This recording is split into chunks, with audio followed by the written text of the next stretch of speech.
नमस्कार, मी श्वेता अंकले. तरुण भारतच्या न्यूज बुलेटिन मध्ये आपल्या सर्वांचे स्वागत. आता पाहूया ठळक घडामोडी. देशभरात होळीचा उत्साह संचारलाय. बाजारपेठा रंग आणि पिचकाऱ्यांनी गजबजल्या आहेत. शहरातील होळीची जोरदार तयारी सुरू आहे. रंगांचा सण होळी अवघ्या 2 दिवसांवर येऊन ठेपला असताना देशभरातील लोक रंग आणि पिचकाऱ्या खरेदी करण्यासाठी बाजारात दाखल झालेत. मुकुट, पिचकाऱ्या खरेदीसाठी लोकांची बाजारात झुंबड उडाली आहे. हा सण रंग, भक्ती आणि उत्साहाने भरलेले आहे. दुसऱ्या रेल्वे फाटकावर उड्डाणपूल उभारणीसाठी मातीची तपासणी सुरू करण्यात आली आहे.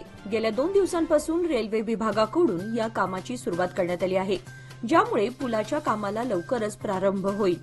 उड्डाणपुलासाठी मोठे खांब उभारले जाणार असून त्यासाठी मातीचा दर्जा तपासला जात असल्याची माहिती मिळाली आहे. सध्या शहरात 4 उड्डाणपूल कार्यरत आहेत आणि आणखी 2 उड्डाणपुलांना मंजुरी मिळालेली आहे. दुसरे फाटक व 4थ्या फाटकावर उड्डाणपुलांच्या कामाला रेल्वे विभागाने मंजुरी दिली आहे. या प्रकल्पामुळे शहरातील वाहतूक कोंडी काही प्रमाणात कमी होईल आणि प्रवाशांना अधिक सोयीचे मार्ग उपलब्ध होतील. प्रयागराज येथील महाकुंभमेळ्यात झालेल्या चेंगराचेंगरीत मृत्युमुखी पडलेल्या बेळगावच्या 4 कुटुंबियांना प्रयागराज जिल्हा प्रशासनाने प्रत्येकी 25 लाख रुपयांची आर्थिक मदत दिली आहे. 29 जानेवारी रोजी प्रयागराज येथील कुंभमेळ्यात घडलेल्या या घटनेत बेळगावमधील ज्योती दीपक हत्तरवाट, त्यांची मुलगी दीपा हत्तरवाट, अरुण कोपर्डे आणि महादेवी हनुमंत बावनूर यांचा मृत्यू झाला होता. प्रयागराज जिल्हा प्रशासनाने या कुटुंबांना 25 लाख रुपयांची मदत थेट बँक खात्यात जमा केली आहे, अशी माहिती बेळगाव जिल्हाधिकारी मोहम्मद रोशन यांनी आज बुधवारी पत्रकार परिषदेत दिली. जुने वंटमुरी गावामध्ये 2 कुटुंबांमध्ये जमीन वादाचे रूपांतर हाणामारीमध्ये झाले. दगड आणि धारदार शस्त्रांचा वापर करून मारामारी करण्यात आली. यामध्ये एक महिला गंभीर जखमी झाली असून काकती पोलिसांनी घटनास्थळी पोहोचून परिस्थिती नियंत्रणात आणली आहे. जखमी महिलेला बेळगाव येथील जिल्हा रुग्णालयात दाखल करण्यात आलं आहे. कर्नाटकातील अलमट्टी धरणाची उंची वाढवण्याला महाराष्ट्र शासनाचा विरोध आहे. परिस्थितीवर राज्य शासनाचे लक्ष असून प्रसंगी सर्वोच्च न्यायालयात धाव घेण्यात आला आहे. महाराष्ट्र सरकारने अलमट्टी धरणाच्या उंची वाढीविरुद्ध सुप्रीम कोर्टात मध्यस्थी करण्याची मागणी केली आहे. कोल्हापूर आणि सांगली जिल्ह्यात पूरस्थिती उद्भवत असल्याने धरण उंची वाढवण्यास विरोध कायम केला आहे. गेल्या काही दिवसांपासून गणाचारी गल्लीत बकरी मंडईच्या जागेतून धुमसत असलेल्या जागेचा वाद मंगळवारी रात्री उफाळून आला. रात्री 8च्या दरम्यान 2 गटामध्ये जोरदार धुमश्चक्री झाली. यावेळी दगडफेक करण्यात आल्यानं काही वेळ तणावाचं वातावरण निर्माण झालं होतं. यामध्ये दोन्ही गटातील 5हून अधिक जण जखमी झाले असून दोघांवर जिल्हा रुग्णालयात उपचार सुरू आहेत. खडेबाजार पोलिसांपासून हाकेच्या अंतरावर ही घटना घडली आहे. सुरेश लाटे वय 28, राजू तळवार वय 30 दोघे राहणार गणाचारी गल्ली अशी एका गटातील जखमी झालेल्या तरुणांची नावे आहेत. त्यांच्यावर जिल्हा रुग्णालयात उपचार सुरू असून तर दुसऱ्या गटातील उदय घोडके, अनिकेत भोसले, रोहन घोडके यांच्यासह अन्य 2 जण जखमी झालेत. शहरातील डॉक्टर बी.आर. आंबेडकर विकास निगमाच्या जिल्हा व्यवस्थापक कार्यालयावर आज बुधवारी लोकायुक्त पोलिसांनी धाड घालून तपास सुरू केला.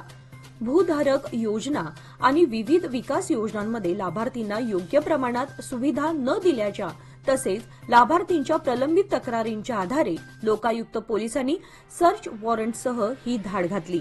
त्यांनी कागदपत्रांची तपासणी सुरू केली आहे.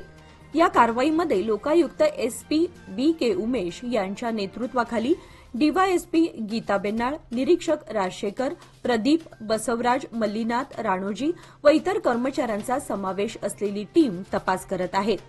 अधिकाऱ्यांनी पुढील कार्यवाहीसाठी तयारी सुरू केली आहे. स्मार्ट सिटी अंतर्गत शहराचा विकास सुरू असला तरी वाहतूक समस्येचे ग्रहण मात्र अद्याप सुटलेलं नाही. वाहतूक सिग्नलांची वेळेवर देखभाल करण्यात येत नसल्यानं अनेक ठिकाणचे सिग्नल सातत्याने नादुरुस्त बनत आहेत. शहरातील मुख्य प्रवेशद्वार असलेल्या यंदेखूट येथील सिग्नल सातत्याने बंद पडत आहेत. त्यामुळे त्या ठिकाणी वाहतूक व्यवस्थेचे 3 तेरा वाजलेत. 2 दिवसांपूर्वी हा सिग्नल सुरू करण्यात आला होता. आता पुन्हा आज गुरुवारी अचानक सिग्नल बंद पडल्यानं त्या ठिकाणी वाहतूक व्यवस्थेचे 3 तेरा उडत आहेत. त्यामुळे वाहतूक नियमन करण्याचा भार पोलिसांवर पडतोय. financial support at every step. On the occasion of Women's Day, presenting Lokmanya Mahila Udan Nivesh Yojana, get an attractive 10.25% interest on a 555-day deposit, additional 0.50% interest for senior citizens. For more details, visit our nearest branch or call 1800-212-4050 Lokmanya, where money grows and relationships strengthens. मुख्यमंत्री सहायता निधी कक्ष प्रमुख रामेश्वर नाईक यांची समितीचे वैद्यकीय समन्वयक आनंद आपटेकर यांनी भेट घेतली. एकनाथ शिंदे मुख्यमंत्री असताना मंगेश चिवटे यांच्या मुख्यमंत्री सहायता निधी कक्ष प्रमुख नेतृत्वाखाली प्रथमच सीमा भागातल्या 865 गावांना वैद्यकीय सहायता निधीतून मदत मिळण्यास सुरुवात झाली. त्याचबरोबर ही सुविधा आताचे नवीन मुख्यमंत्री देवेंद्र फडणवीस यांच्या सरकारकडून तसेच चालत राहावी यासाठी नाईक यांची भेट घेऊन सविस्तर चर्चा करण्यात आली. त्याचबरोबर नाईक यांनी येणाऱ्या पुढच्या महिन्यात नवीन प्रणाली संदर्भात माहिती दिली. 865 गावांना ती योजना तसे चालू राहणार आणि त्यात अजूनही काही चांगले बदल आपण करू असे आश्वासन त्यांनी दिले. या सरकारकडून धर्मादाय रुग्णालय मदत कक्षातून सुद्धा रुग्णांना मदत मिळणार याची माहिती दिली.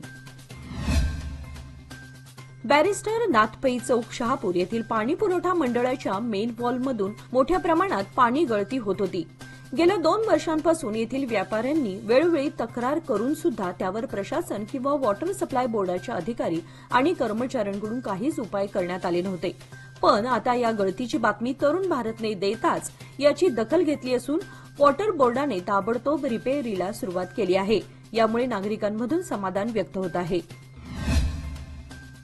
होळी आणि रमजान सणाच्या पार्श्वभूमीवर माळ मारुती पोलीस स्थानकात शांतता बैठकीचं आयोजन करण्यात आलं होतं. या बैठकीचे मुख्य उद्दिष्ट होळी आणि रमजान महोत्सव शांततेत आणि सुरक्षिततेपणे साजरा होण्यासाठी आवश्यक उपाययोजना आणि जनजागृती करणे हे होते. बैठकीमध्ये पोलीस अधिकारी आणि स्थानिक नागरिकांनी एकत्र येऊन महत्वाच्या सुरक्षा उपायांवर चर्चा केली.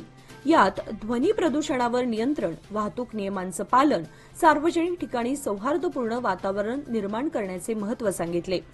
पोलीस अधिकाऱ्यांनी महोत्सवाच्या वेळी रंग वापरणे आणि इतर सुरक्षा उपायांबाबत नागरिकांना मार्गदर्शन केले. या बैठकीला माळ मारुती पोलीस स्थानकाचे पोलीस निरीक्षक जे.एन. कालीमिर्ची, मार्केट एसीपी संतोष सदनाईक व अन्य पोलीस अधिकारी आणि मुस्लिम बांधव मोठ्या संख्येने उपस्थित होते.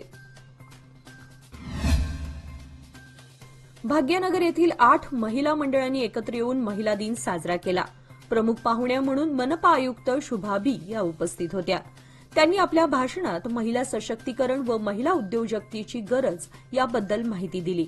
या निमित्त आयोजित केलेल्या पारंपरिक दागिन्यांवर आधारित रांगोळी व रील बनवणे या स्पर्धांना महिलांचा उत्स्फूर्त प्रतिसाद मिळाला. याप्रसंगी भाग्यनगर येथील मेधा मराठे यांचा त्यांच्या साहित्यिक कार्याबद्दल सत्कार करण्यात आला. कार्यक्रमासाठी शुभांगी मिसाळे, भारती गुरव, प्राजक्ता कालकुंद्रीकर, डॉक्टर सुरेखा पोटे यांनी परिश्रम घेतले. कर्नाटक महाराष्ट्र राज्यातील लाखो भाविकांचे श्रद्धास्थान व कुलदैवत असलेल्या केरूर येथील श्री मलकारी सिद्धेश्वर व श्री अरण्य सिद्धेश्वर देवाची यात्रा लाखो भाविकांच्या उपस्थितीत उत्साहात साजरी करण्यात आली. यात्रेच्या शेवटच्या दिवशी भंडाऱ्याच्या उधळणीत भाविक भंडाऱ्यात रंगून गेले होते. असंख्य भक्त करत असलेल्या भंडाऱ्याच्या उधळणीमुळे जिकडे पहावे तिकडे पिवळा धमक असा जनसागर दिसत होता. भंडाऱ्याच्या मुक्त उधळणीत एक प्रकारचा जल्लोष आणि घोषणांनी संपूर्ण परिसर दणाणून गेला होता. यात्रेच्या शेवटच्या दिवशी निवाळकी व भाकणूक व दुपारी देवास अभिषेक करण्यात आला. यावेळी मोठ्या संख्येने भाविक उपस्थित होते. मॉरिशसचे पंतप्रधान नवीनचंद्र रामगुलाम यांनी पंतप्रधान मोदींना देशातील सर्वोच्च पुरस्कार the grand commander of the order of the star and की ऑफ द इंडियन ओशन देण्याची घोषणा केली. पंतप्रधान मोदी हे हा सन्मान मिळवणारे पहिले भारतीय आहेत. पंतप्रधान मोदींना एखाद्या देशाने दिलेला हा 21वा आंतरराष्ट्रीय पुरस्कार आहे. उपराष्ट्रपती जगदीप धनखड यांना हृदयरोगाशी संबंधित उपचारानंतर अखिल भारतीय आयुर्विज्ञान संस्था म्हणजेच एम्स नवी दिल्ली येथून डिस्चार्ज देण्यात आलाय. एम्सने उपराष्ट्रपतींच्या डिस्चार्ज संबंधी जारी केलेल्या निवेदनात म्हटलं आहे की वैद्यकीय पथकाने आवश्यक काळजी घेतल्यानंतर त्यांची प्रकृती समाधानकारक झाली. 12 मार्च रोजी त्यांना डिस्चार्ज देण्यात आला. पुढील काही तास त्यांना पुरेशी विश्रांती घेण्याचा सल्ला देण्यात आलाय. होळी आणि रंगपंचमीच्या पार्श्वभूमीवर बेळगाव शहर परिसरामध्ये 14 मार्च आणि 15 मार्च असे 2 दिवस मद्य विक्रीवर बंदी घालण्याचे आदेश जिल्हाधिकारी मोहम्मद रोशन यांनी दिले आहेत. हे आदेश शहरातील शांतता राखण्यासाठी आणि कोणत्याही अनुचित प्रकाराला प्रतिबंध करण्यासाठी दिले आहेत. जिल्हाधिकारी कार्यालयाने दिलेल्या आदेशानुसार 14 मार्च सायंकाळी 6 ते 15 मार्च रात्री 11 वाजेपर्यंत सर्व मद्य विक्री दुकाने, बार, रेस्टॉरंट्स, वाईन शॉप्स, क्लब्स बंद ठेवण्याचे निर्देश देण्यात आलेत. या आदेशाचे उल्लंघन करणाऱ्यांवर कठोर कारवाई करण्यात येईल. या प्रसंगी जिल्हाधिकारी रोशन यांनी म्हटले आहे की उत्सवाच्या काळात शांती आणि सार्वजनिक सुरक्षितता सुनिश्चित करण्यासाठी हे निर्णय घेतले आहेत. त्याचप्रमाणे प्रशासनाची यावर करडी नजर राहील अशी माहिती बेळगाव जिल्हाधिकाऱ्यांनी दिली. उद्यमबाग येथील केएलई हॉस्पिटलमध्ये आज बुधवारी सकाळी मोफत आरोग्य तपासणी शिबिर घेण्यात आले. यूएसएम केएलई आयएमपीचे संचालक डॉक्टर एच.बी. राजशेखर आणि केएलई शताब्दी चॅरिटेबल हॉस्पिटलचे संचालक डॉक्टर एस.सी. धारवाड यांनी या शिबिराचे उद्घाटन केले. दरम्यान परिसरातील 148 रुग्णांची तपासणी डॉक्टर मदन डोंगरे आणि डॉक्टर प्रियंका ए यांनी करून रुग्णांना आरोग्यासंबंधी सल्ला दिला. यावेळी औषध विभागाचे समन्वयक डॉक्टर सी.एन. तुगशेट्टी, सार्वजनिक आरोग्य दंत चिकित्सा विभागाचे प्रमुख डॉक्टर अनिल अंकोला व कर्मचारी वर्ग तसेच PRO Santosh Itape, PRO Gumaste, PRO Lakshmi Patil आदी या प्रसंगी उपस्थित होते. नेहरूनगर येथील 110 केव्ही विद्युत स्टेशनमध्ये 20 MVA ट्रान्सफॉर्मरला बुधवारी अचानक आग लागली. यामुळे हिंडाल्को विद्युत स्टेशनमध्ये केला जाणारा वीज पुरवठा ठप्प झाला. 20 मिनिटांनी पर्यायी वीज केंद्रातून वीज पुरवठा सुरळीत करण्यात आला. यामुळे केपीटीसीएल कर्मचाऱ्यांची मात्र धावपळ उडाली. बुधवारी सकाळी 6:30च्या सुमारास आग लागल्याची घटना घडली. वीज पुरवठा ठप्प झाल्यानं शहराच्या काही भागात अंधार पसरला. केपीटीसीएलच्या अधिकाऱ्यांनी पर्यायी मार्गाने श्रीनगर येथून वीज पुरवठा सुरळीत केला. काही काळ ही आग पेटत होती. त्यानंतर कर्मचाऱ्यांनी ती विझवण्याचा प्रयत्न केला. आग लवकर आटोक्यात आल्यानं मोठा अनर्थ टळला. याचबरोबर आजचे बातमीपत्र इथे संपले. अधिक माहिती आणि ताज्या घडामोडींसाठी पाहत रहा तरुण भारत न्यूज चॅनल. तसेच आमच्या चॅनलला लाईक, शेअर आणि सबस्क्राईब करायला विसरू नका. आणि विश्वासार्ह बातम्यांसाठी दररोज वाचा दैनिक तरुण भारत. धन्यवाद.